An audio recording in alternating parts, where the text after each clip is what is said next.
Alexander's final campaign, the journey to the east. Introduction. The unquenchable thirst for discovery. After years of successful campaigns that had brought him dominion over the Persian Empire, Alexander the Great found himself at a crossroads. He was now ruler of one of the largest empires in history, stretching from Greece to Egypt and through Persia. Yet, despite his accomplishments, Alexander's ambition remained unfulfilled. For him, the known world still held mysteries, and beyond Persia lay India, a land of untold riches and powerful kingdoms. Driven by a restless spirit and a desire to reach the ends of the earth, Alexander launched his final campaign, the journey to the east. This expedition would test his leadership, challenge his men, and leave a legacy as complex and monumental as the man himself. The road to India, a new frontier. In 327 BCE, Alexander and his army crossed into what is now modern-day Pakistan, aiming to conquer the Indian subcontinent.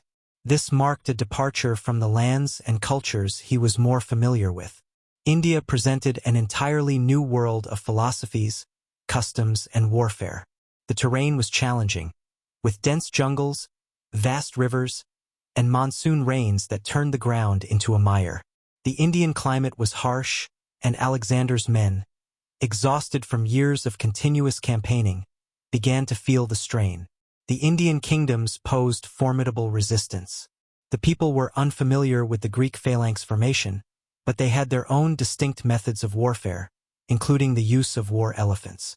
Alexander had encountered challenges before, but the Indian campaign was unlike any he had faced, requiring new tactics and an unyielding determination to push forward. The Battle of the Hydaspes, a clash of giants. One of the most famous encounters of Alexander's Indian campaign was the Battle of the Hydaspes in 326 BCE, where he faced King Porus, a powerful and respected ruler. The Hydaspes River was swollen from seasonal rains, making it nearly impassable. Porus, aware of Alexander's approach, took a strategic position on the eastern bank of the river, using the natural barrier to his advantage. His army, complete with war elephants and a vast infantry, awaited Alexander's crossing. Rather than attempting a direct assault, Alexander demonstrated his tactical genius by feigning an initial attack. Under the cover of night and rain, he led a select force of his best troops across the river at a hidden location, surprising Porus from an unexpected angle. The ensuing battle was fierce and bloody. Alexander's soldiers struggled against the elephants, which charged into their ranks, causing chaos and breaking the phalanx. The Macedonian cavalry clashed with Porus's forces in brutal hand-to-hand combat, and the elephants wreaked havoc among the Greek ranks, trampling soldiers and creating panic. Despite the intense fighting, Alexander's tactics and discipline won the day. He eventually defeated Porus, but his respect for the Indian king's bravery led him to reinstate Porus as ruler of his own kingdom, though now as a vassal of Alexander's empire. This act of respect reflected Alexander's evolving approach to leadership. Rather than seeking total subjugation, he recognized the value in aligning with local rulers who could govern in his name. The Battle of the Hydaspes was one of the most difficult victories of Alexander's career, marking the easternmost point of his campaign. It highlighted both his military prowess and his willingness to incorporate local leaders into his empire. A shift in strategy, from conquest to diplomacy. Following his victory over Porus, Alexander continued eastward, but his ambitions began to shift. The Indian subcontinent was vast, and Alexander quickly realized that conquering it in its entirety would be a Herculean task. Additionally, his army, worn out from years of campaigning, started to show signs of discontent. His soldiers had followed him loyally for over a decade, but the harsh conditions of India and the seemingly endless push for new conquests tested their morale. Rumors spread among the ranks that the journey would continue indefinitely, and whispers of mutiny began to emerge. Aware of the unrest, Alexander adopted a more diplomatic approach. He sent envoys to neighboring kingdoms, hoping to secure alliances rather than risking further battles. He even conducted marriage alliances, encouraging his men to marry local women, just as he had in Persia. This move aimed to create bonds between his soldiers and the local populations, integrating Greek and Indian cultures in a way that would promote stability and loyalty. Alexander's diplomatic strategy was not without its challenges. Some Indian kingdoms willingly accepted his rule, while others continued to resist. But for Alexander, these alliances were part of a greater vision. A united empire that spanned east and west, bound together by a shared cultural and political identity. The limits of ambition, the revolt of the army. As Alexander pressed further into India, his soldiers reached their breaking point. The journey had taken them thousands of miles from home, and many had not seen their families in years. Faced with the prospect of continuing deeper into an unknown land, the soldiers openly refused to go further. It was a rare moment of rebellion in Alexander's army, a clear signal that even his charismatic leadership could not override the exhaustion and longing of his men. Alexander tried to persuade them, reminding them of their shared victories and the glory that awaited them.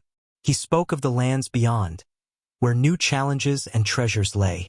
But this time his words fell short. The men were resolute they would go no further east. Alexander, though deeply disappointed, respected their decision. He agreed to turn back, marking an end to his dream of reaching the ends of the earth. This moment of compromise was a rare display of humility from Alexander. For perhaps the first time in his life, he had encountered a boundary that even he could not overcome. The decision to turn back marked the end of his eastern campaign and the beginning of the long journey home. The return journey, trials and tragedy in the Gedrosian desert. The journey back to Babylon was far from peaceful.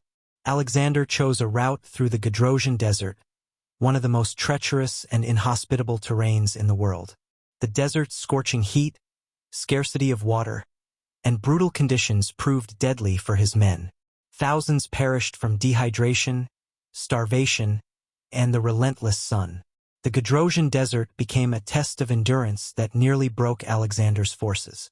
Historians have debated why Alexander chose such a perilous route.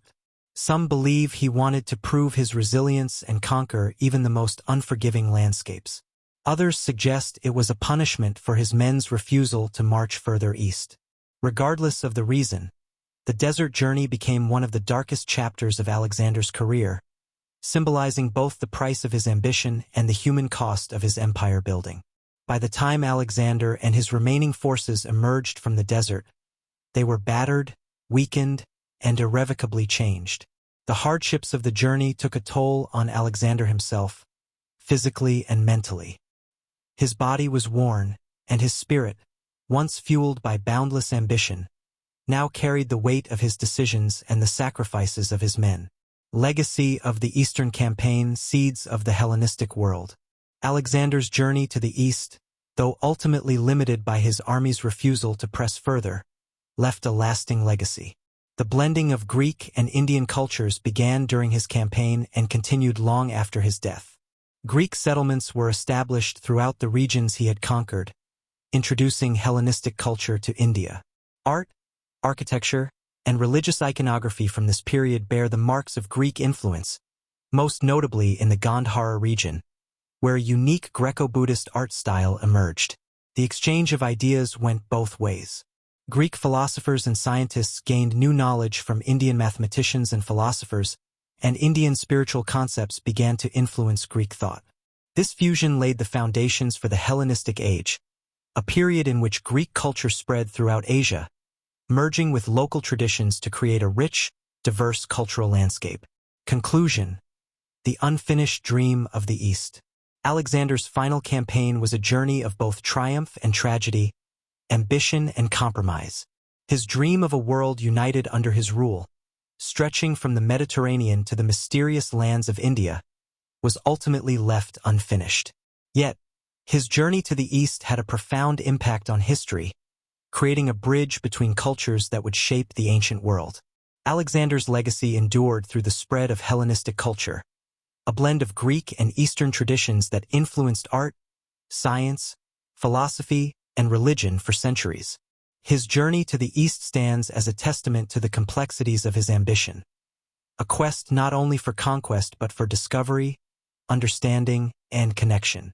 Although he did not live to see his vision fully realized, the seeds he planted would continue to grow, transforming the world in ways that even he, in his boundless ambition, could never have imagined.